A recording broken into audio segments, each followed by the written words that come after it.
monogami seorang pria dengan seorang wanita, bukan seorang wanita dengan beberapa pria atau sebaliknya, atau juga tidak bisa seorang pria dengan seorang pria.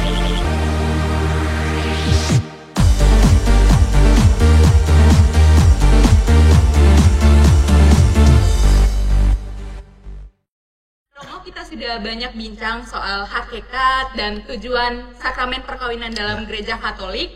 Rasanya akan tidak lengkap kalau misalnya kita tidak berbincang-bincang soal sifat sakramen perkawinan dalam gereja Katolik.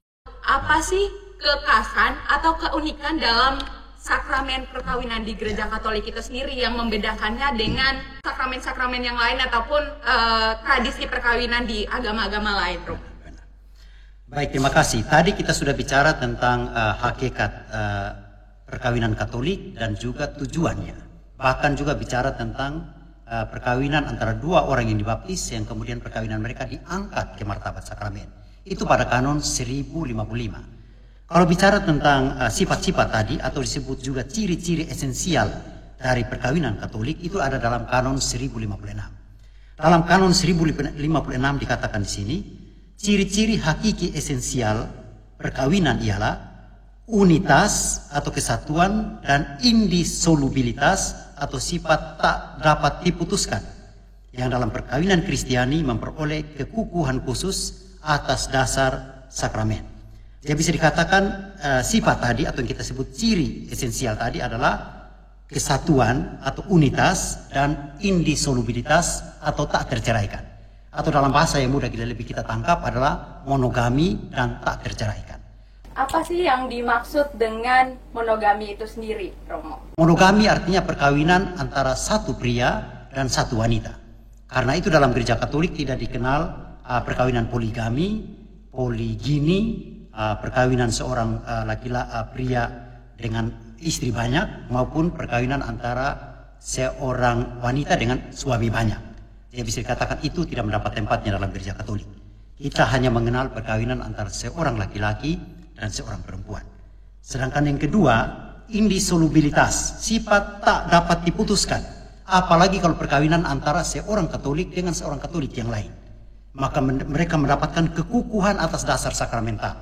Maka perkawinan seperti ini kalau sah sejak awal, maka atas alasan apapun juga tidak dapat diputuskan oleh gereja. Bahkan ada seorang ahli hukum katakan Tuhan Allah pun tidak bisa putuskan. Bayangkan saja, apa kalau Tuhan Allah saja tidak bisa putuskan, lagi kita yang tidak ada potongan ini, tentu lebih tidak bisa lagi. Itu tentang ciri khas yang bisa dikatakan melekat pada gereja Katolik sudah ribuan tahun ini.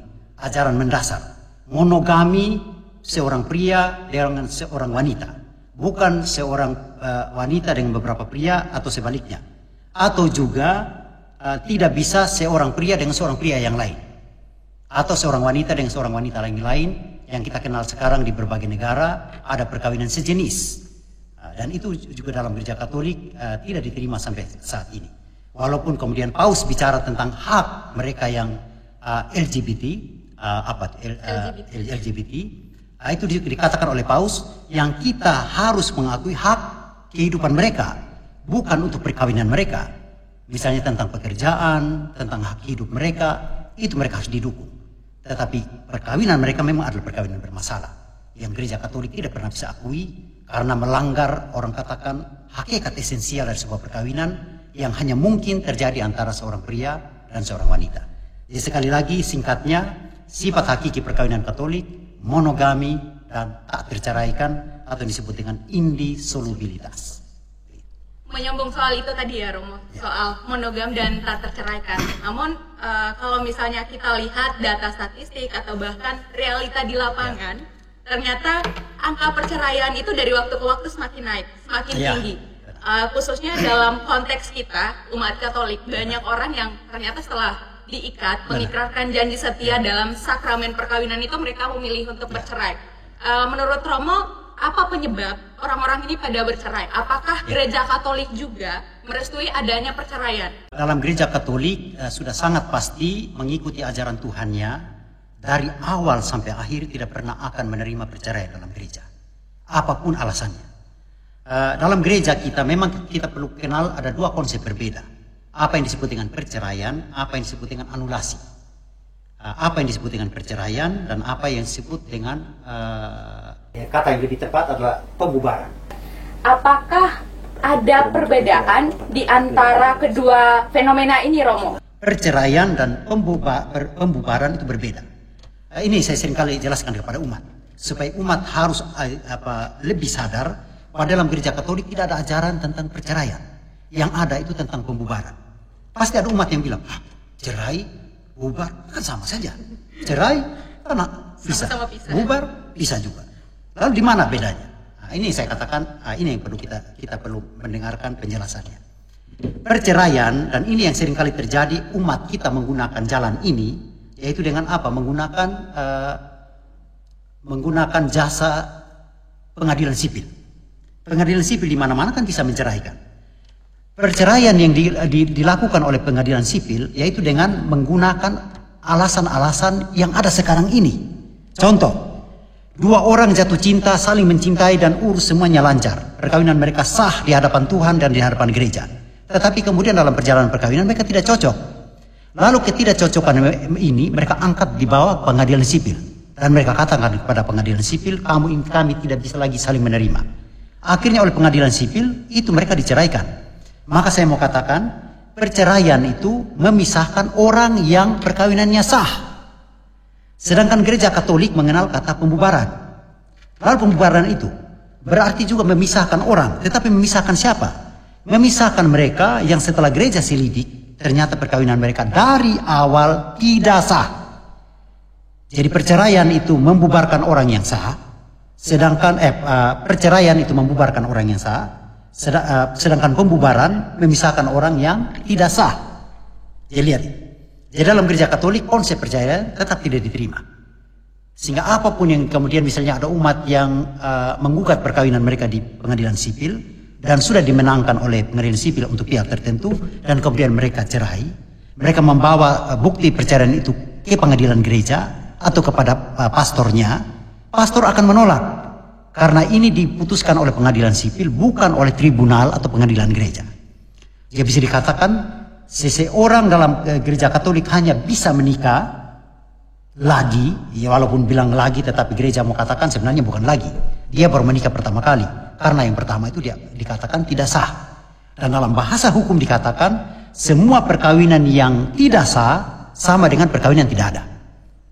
Kalau perkawinan yang tidak ada bagaimana dikatakan menikah lagi?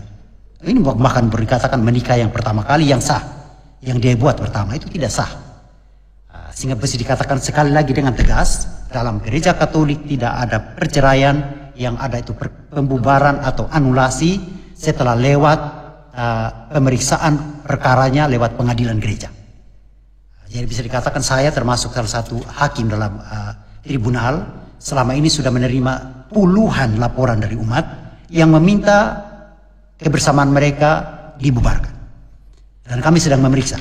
Ada beberapa yang sudah diputuskan, karena kami menemukan dasar bahwa ternyata memang tidak sah dari awal. Tetapi ada yang tidak bisa kami buat apa-apa. Karena ternyata perkawinan mereka dari awal itu sangat baik. Hanya sekarang hanya gara-gara satu pergi di Malaysia, satu tinggal di Indonesia. Lantas di Malaysia sana bilang saya bujange. Mengaku Ya, lantas satu di Indonesia juga mulai minum mabuk dan mulai lupa diri. Dan akhirnya mulai membuat masalah. Dan setelah mereka buat masalah, kami yang tanggung. Begitu. Jadi bisa dikatakan itu yang terjadi. Jadi sekali lagi prinsip dalam gereja Katolik tidak ada perceraian. Yang ada itu pembubaran, tetapi lewat pemeriksaan yang teliti oleh para hakim. Sampai ditemukan bahwa ada dasar untuk mengatakan bahwa perkawinan Anda dari awal adalah tidak sah. Contoh, Anda ketika menikah waktu itu Anda dipaksa. Maka dalam gereja Katolik salah satu poinnya ketika sebuah perkawinan itu dipaksa, maka sama dengan perkawinan itu tidak ada. Perkawinan itu dianggap tidak sah. Sama di Sumba ini kan begitu banyak perkawinan tangkaplah, cekiklah, buanglah. Dan ada beberapa istilah dalam. Ya saya pikir kita baca di berita kawin tangkap. Nah, itu termasuk juga kalau diselidik secara hukum gereja Katolik itu disebut perkawinan yang tidak sah.